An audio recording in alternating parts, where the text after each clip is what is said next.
Hello, dear students. Yesterday I gave you the outline of the story, The Selfish Giant, and I hope you have read the story at home. Today I'm going to discuss with you regarding the characters in the story. Okay, so let's start with first the giant. Now, who is the giant? He is the main character of the story, and the entire story revolves around the giant.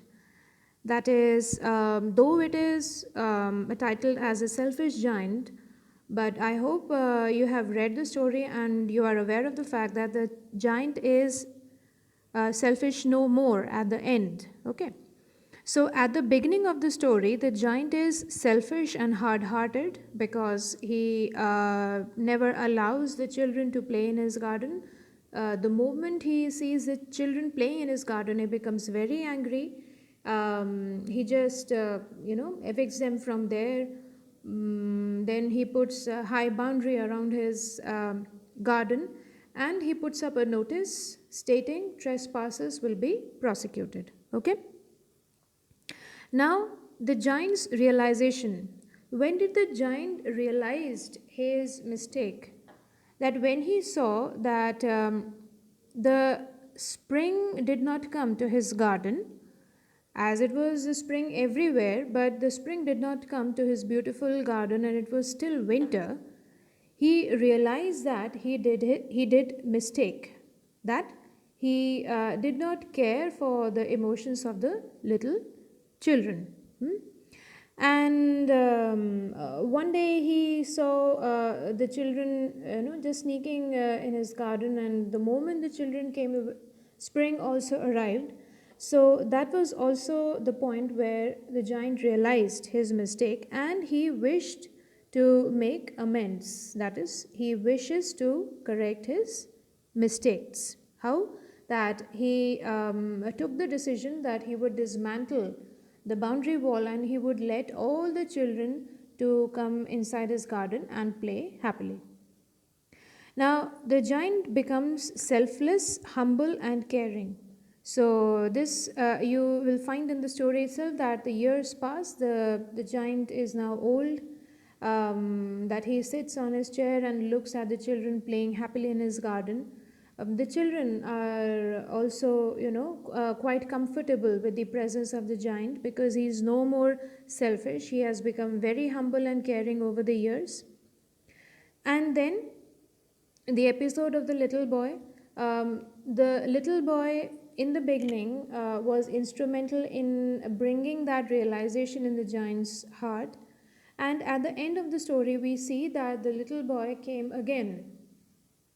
And we find the giant dead under that tree. He was dead under that tree. So ultimately, at the end of the story, the giant reaches heaven. Okay. Now, regarding the little boy, this little boy is a very interesting character here, a character which, just drives the curiosity of the reader that what kind of a character he is. If you read the story very carefully, you can find that you can realize that he is Christ or he is God himself. So, what is the purpose of the little boy's arrival? The purpose of his arrival to the giant's garden is to provide a chance for redemption. Redemption, that is to make amends. That is, to clear all the mistakes. Fine.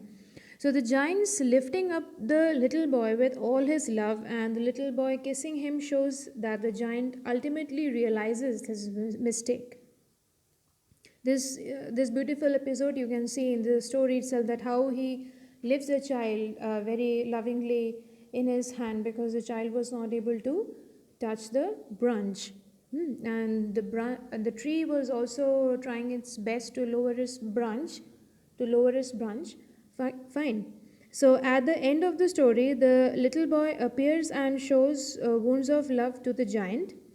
Now, these wounds of love, they are actually the sign of crucifixion.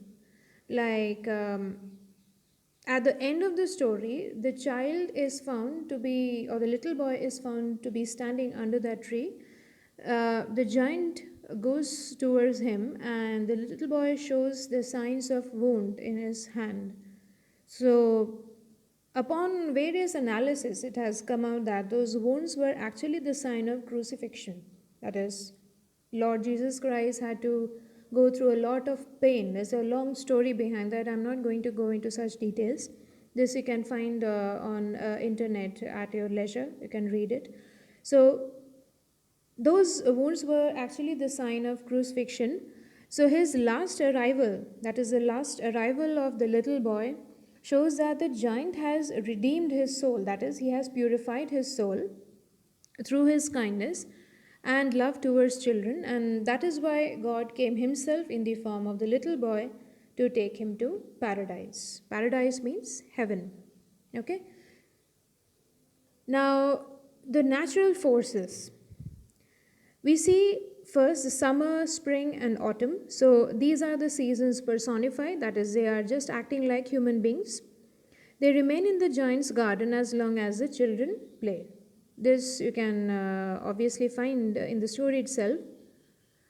But what about their departure? The departure from the giant's garden, uh, that is indicative of the giant's growing selfishness. Is a mistake over here. It should not be are, it should be is. So the departure from the giant's garden is indicative of the giant's growing selfishness. Okay. So later, their arrival shows that the giant has a change of heart. Now, the snow, the frost, the north wind, and the hail. Now, the winter forces are indicative of the punishment the giant should receive for being too selfish. That is, you can read in the story itself that how these wintry forces were creating damage in the giant's garden. So they cause wintry mayhem, that is damage, in order to show that one is bound to bear the results of one's sins. And here the sin is hurting the emotions of the innocent children by not letting them to play in the garden. All right. Now, next is the themes. So, what are the themes that we see in the lesson? The first theme is charity. That is, you should always do good act with others. If you do good, you always get good. You should be compassionate. That is, you should love everybody. You should not harbor any kind of grudge or anger towards others or jealousy towards others. Love towards children, yes. Children, they are, they are just like they represent God. They represent the innocence of God. So children should always be loved and they should always be taken care of. Redemption, yes, that is the purification of the soul. If you do good, obviously your soul gets purified. Salvation, that is, you are free from all the bondages later on. You are free from all the bondages and you go to heaven. Okay, that is known as salvation. So these are the important themes that we have in the story, The Selfish Giant. The question is, though the title of the story is The Selfish Giant, do you think that the giant is selfish anymore? No, he is not. He has become the selfless, humble, and the kind giant. Okay? So, I hope when you read the story once again, you will like it. And after that, after reading the story, you must go through these points so the idea of the story will become more clear to you. Next, I'll be discussing with you the comprehension check questions. Okay? Thank you.